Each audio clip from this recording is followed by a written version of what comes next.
the Russian leadership, I gather, from statements that we have been hearing from the statistical authorities and the central bank, they were surprised when their efforts to support the ruble and to engage in import substitution succeeded so quickly.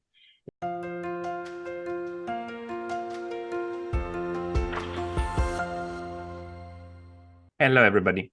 This is Pascal from Neutrality Studies, and today I've got Nicolai Petro with me again, who's a professor of political science at the University of Rhode Island. He's a great expert on Russia and Ukraine and published just a year ago the wonderful work with the title The Tragedy of Ukraine: What Classical Greek Tragedy Can Teach Us About Conflict. I talked with him about his book back then, so have a look if you like. But today we want to talk about one of his most recent articles published on antiwar.com, in which he talks about what might be next for Ukraine. Nicolai, thank you very much for joining me again.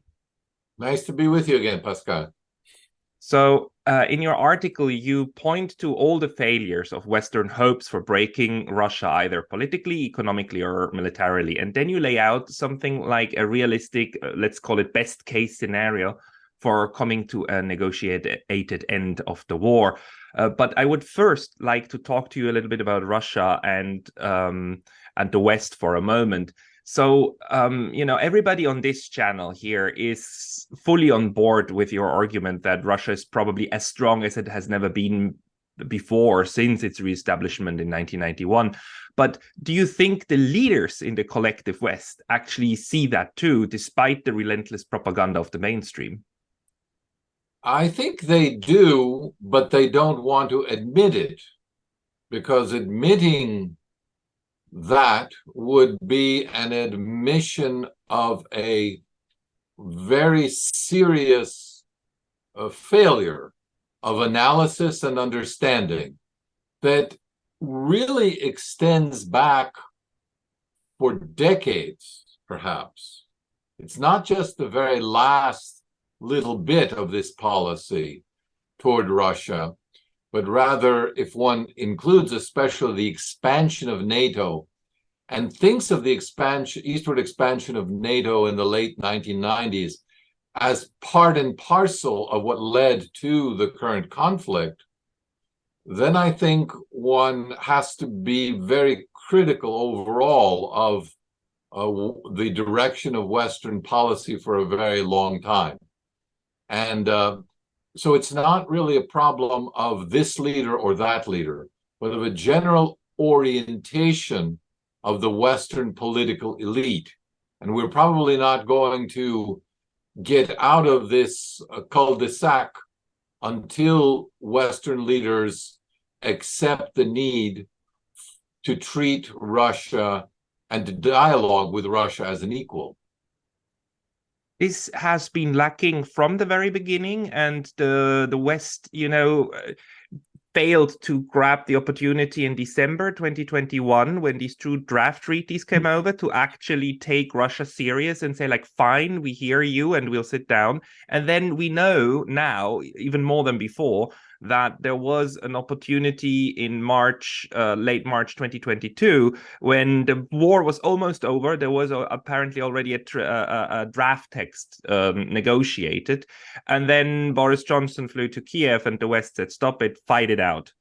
All while saying, well, we are just supporting Ukraine. But by now, I mean, it gets clearer and clearer that this is a real pushing of Ukraine into the knives, while saying that they're not involved. So the question to me then is, how did Russia pull it off to fence off this entire NATO army that was thrown at it, short of NATO troops? Do you have what's your analysis? How did Russia do that? So whenever there is a mismatch in expectations of what you thought would happen and what in fact happened, it's not just that one side succeeded and the other failed. is that both, to some extent, responded in unexpected ways. So for the West, we can see clearly that they underestimated, not merely underestimated, they really didn't understand what Russia had achieved at all. And this reminds me of certain comments made by US dignitaries, senators and congressmen who visited Russia in the 2000s and 2010s, literally saying that they were surprised that people were not starving in the streets, because that was what they assumed was happening.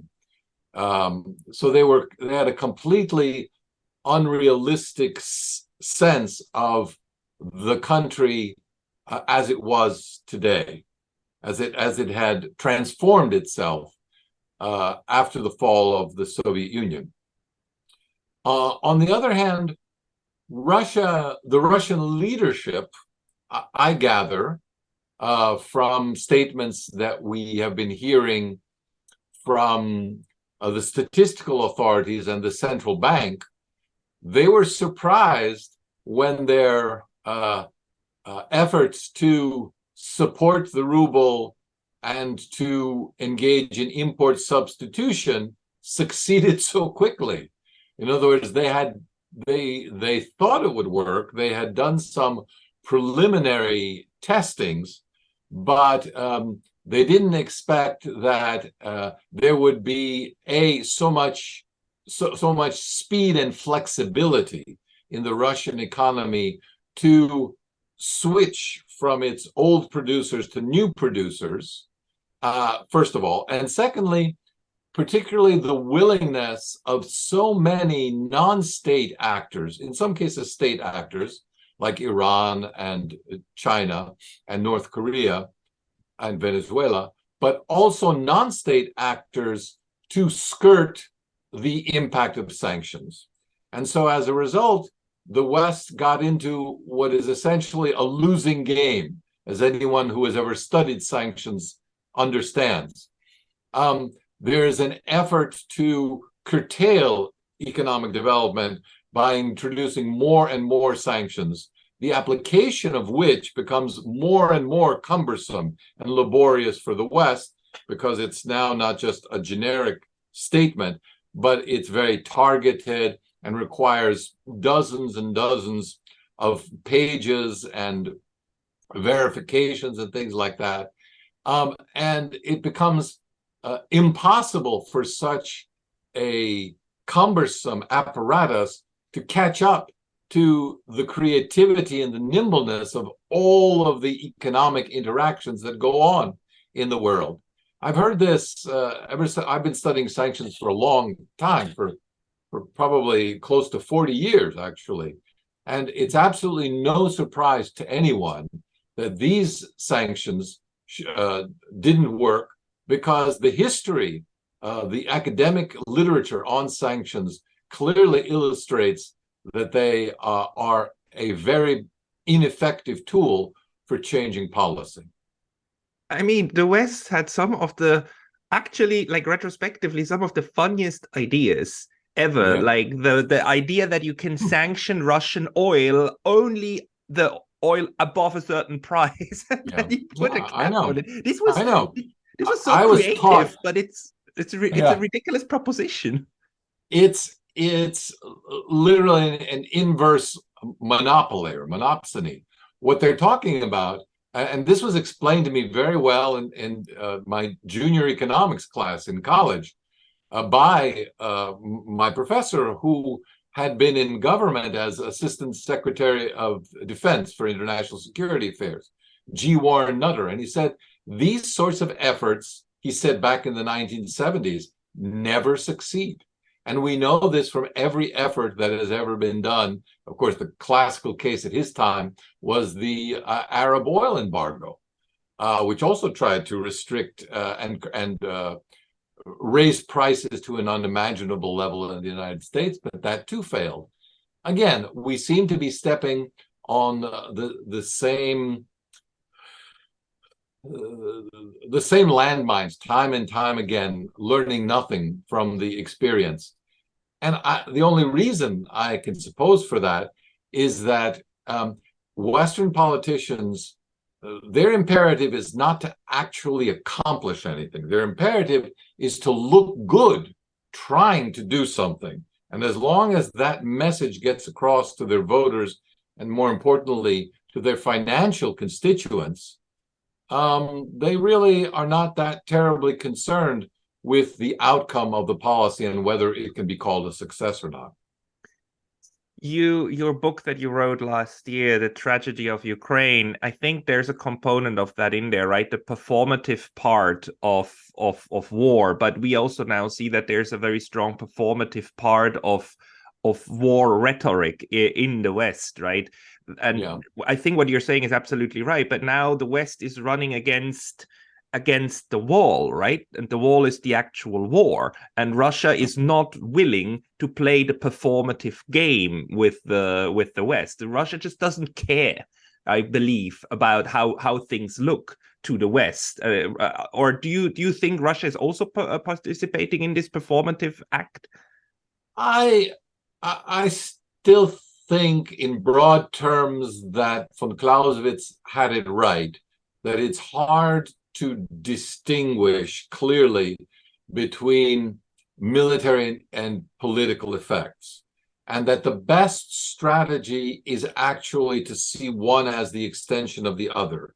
Because if you do divorce them, and this has tended to be the Western policy, then you wind up accomplishing military goals, which are minor goals overall, but for fear of losing the big picture, for losing the war.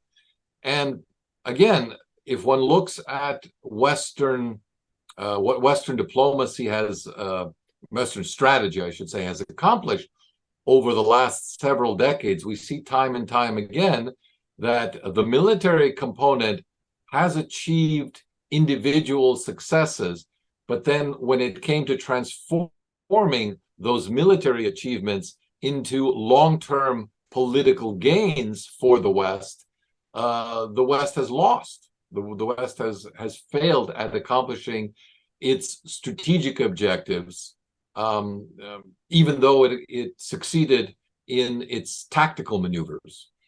What we're seeing right now is a very long-term, slow evolution of Russia's strategy. It is still a matter of debate in the West what that strategy ultimately is. And I suppose it would be in Russia's interests to leave the West guessing for that. So as to, if it were a matter of negotiation, for example, Russia would then have the option to say, well, we could press the matter militarily further to the detriment of Ukraine and to the detriment of Western interests, but we would prefer not to do so and to negotiate. It would give it a sense of leverage, not to say, well, our objectives were never to go as far as, for example, occupying all of Ukraine. Just to leave that as a theoretical possibility. Even though I certainly agree with Mearsheimer and others who from the beginning have pointed out that Russia clearly did not intend to occupy Ukraine with the meager forces that it used to invade, but it rather had a more limited series of objectives in mind. And it seemed to be on the verge of achieving those objectives after the negotiation of the Istanbul Accords. But as you say, at that point, the West felt it would be too serious a blow to its strategy with respect to Russia, regardless of Ukraine. Ukraine was simply, I think, sadly, not a concern for Western leaders. It was only using Ukraine in the context of establishing a new containment of sorts of Russia, that Ukraine at all was at all of interest to Western leaders. And that on the heels of another incident that we should not forget, and that is the very quick use of allied CIS forces, but mainly Russian forces, in Kazakhstan, just a few months earlier, to suppress a rebellion, that it just seemed to the West that they couldn't tolerate another Putin victory at such a small price to pay for Russia, and that they would be willing to, as President Biden has often said, pay any price as long as necessary to prevent that from happening. I mean, we now see that the dictum of Ambassador Chas Freeman, that the West is willing to fight to the last Ukrainian, is absolutely correct. And even that now there is still no, the only talk that's coming out of the West at the moment, as we speak here in very late November, to 28th of November, is that there seems to be something happening behind the scenes where the West tries to negotiate actually with Russia. But, you know, from the beginning, even before the war, Russia said, we don't want to negotiate with Kiev. We want to negotiate with Washington. You have to accept that this is between us. And as far as I see it, the Russian position is still that, you know, Kiev has to be taken into consideration, and it is about Ukraine, but Ukraine is, to the Russians, to me, still not the primary actor with whom they actually want to come to an agreement, a security agreement for Europe. Well, so I've always argued that there are multiple levels to this conflict, and it's not that Russia doesn't want to negotiate with Kiev, Moscow with Kiev, or even with Berlin, Paris, and London, for that matter. It's just that they, in their estimation, they are not the ones making the real decisions. Yes. So, and I think Foreign Minister Lavrov has said this, if you want to reach a real deal that will incorporate the problems of Europe and Ukraine, you really have to negotiate with the United States. The United States has to be on board because it is the primary funder of this war effort at this point from the perspective of the West. And I was struck by how clearly it was stated by Secretary of Defense Austin, by the EU High Commissioner Josep Borrell, and recently even by President Zelensky. They all used very much the same language, declaring quite clearly, I know how to end this war, they said, each of them in their own way. Stop the aid. If the aid is stopped, that will in fact end the war. But then they add, we are not ready to do that. We do not want to end the war on these terms. And that has been the stumbling block, that the United States and Europe are not able to define what they mean by victory. So the definition is left to Ukraine, which has apparently decided, or at least the political elite in Kiev currently has decided, that it has nothing to lose in declaring maximalist objectives, because to accomplish anything less would be the equivalent of their demise in any case. So they have nothing to lose by arguing for the maximum, even if it means the loss of much more territory and many more Ukrainian lives. There are maximalists in the United States that still cling to the notion that what Ukraine needs is even more aid, and it needs everything in order to throw out the Russians even of Crimea. I've heard this last week. A colleague of ours in where is he? He's somewhere in Washington at the university, and he interviewed the former, not the Secretary General of NATO, but the former, the top military guy. What's his rank? Ben Hodges, probably. No, Yeah, the one former before Ben military Hodges. Commander. The military commander, the top military commander of NATO, Yeah, but the Ben former Hodges. one.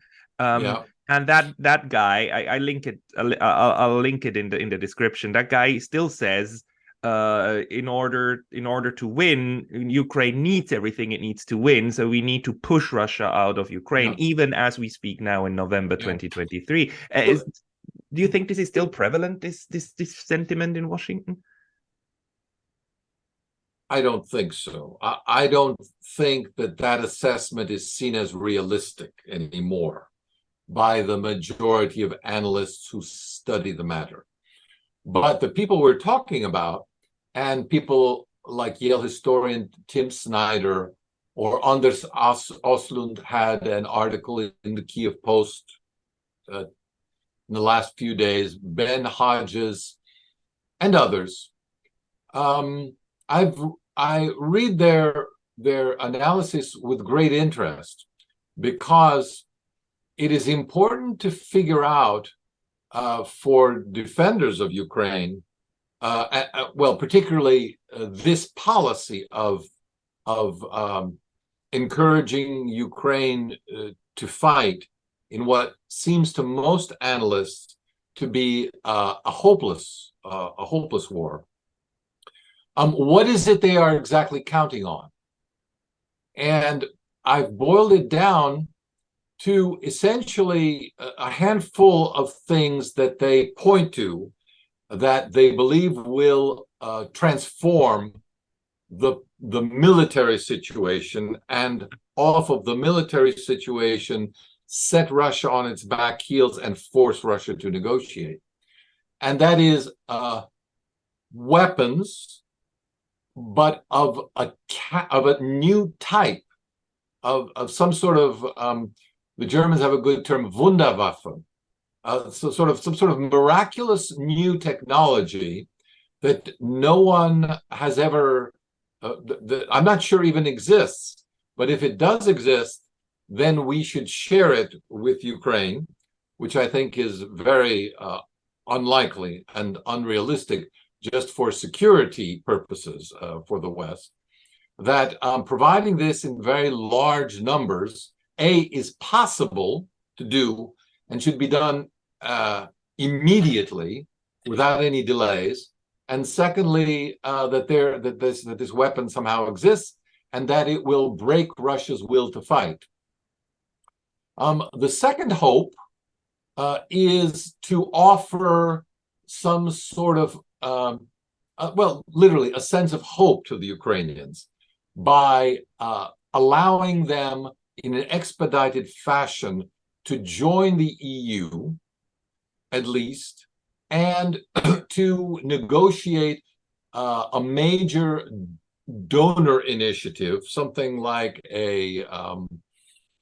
well, the analogy often made is a Marshall Plan, although in terms of Marshall Plan aid, what the West has offered to Ukraine so far already far exceeds what the Marshall Plan would be today if it were converted from 1948 dollars into the present. And that both of those would essentially transform the war effort. The problem with this is there is, as I said, no such weaponry. B, it cannot be delivered in time because the production capacity is not there in the West. And C, the prospect of throwing out the regulations for EU membership, not to mention NATO membership, which is an even more distant prospect for Ukraine, but even EU membership clearly is not going to happen and would be unthinkable, particularly in this contested environment in which Ukraine is still contesting parts of its territories. All of this is possible. The security guarantees, the financial promises is only possible to be achieved after some sort of political settlement. And it seems to me that the people who are advocating for a ramped up military effort really have the cart before the horse. What they're doing is arguing something that, if it was possible, would have already happened in the last 18 months. And that was the hope, both of the initial pushback of the Ukrainian, when the Ukrainian army pushed back Russian advances to the line where they are now. And secondly, this was the promise of so many of these same individuals, including Ben Hodges, whom you mentioned, that this will be accomplished, this military breakthrough will be accomplished as a result of the counteroffensive. However, careful analysts like Anders Oslund are beginning, I think, to fudge their terms in interesting ways. So, for example, in his essay in the Kiev Post, he argues that Ukraine will do much better if it is offered all this assistance, but that when it boils down to what should, as he puts it, should constitute success for Ukraine, he says it would suffice to declare success for Ukraine to blow up the two bridges that connect Crimea to Russian territory currently. That in itself would certainly be a morale blow to Russian forces, but it would, I think, by any military standard, have no perceptible effect on the outcome of the war, particularly if, as most people now believe, Russia is in this for the long haul. It will simply take these and any other damage done to its infrastructure as proof positive that it must pursue this war to an ultimate Russian victory. Why are these people? Why is it that these people are the ones who tell us that we are naive and that we are dumb when we want to have an accord with Russia, while they think that blowing up a bridge that can be rebuilt within like 1.5 months, 2 months, is actually winning the war? It seems so ludicrous to me. I think that they are being disingenuous. What they're trying to do is to back off of their original promises about what could be achieved and finding a way to define any outcome as a victory of some sort. And really, from the perspective of those who seek peace as the primary objective, I think like you and I do, this is actually a positive step overall, because it suggests that they are not so naive that they believe their own rhetoric, but rather they have a role to play, a function to play. And one of the things that lies behind the logic of this argument is, again, to remember that for such people, as we've been discussing, it's not the welfare of Ukraine and Ukrainians that is of primary importance. It is the context of Ukraine as a manifestation of the larger global struggle against evil. And in this global struggle against evil, the United States and its allies are on one side, and Russia and its supporters are on the other. And in this context, you cannot allow for any weakness or any indecision on the part of people who do not want to die for the cause of good. You simply ignore those wishes and pursue your goals, which we must admit have not been terribly well among the actors involved: the United States, Europeans, Russians, Ukrainians primarily.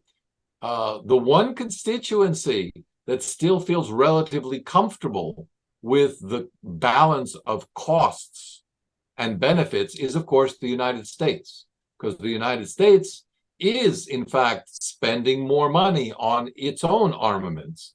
It is indeed managing to entice European industries to transfer from Europe to the United States.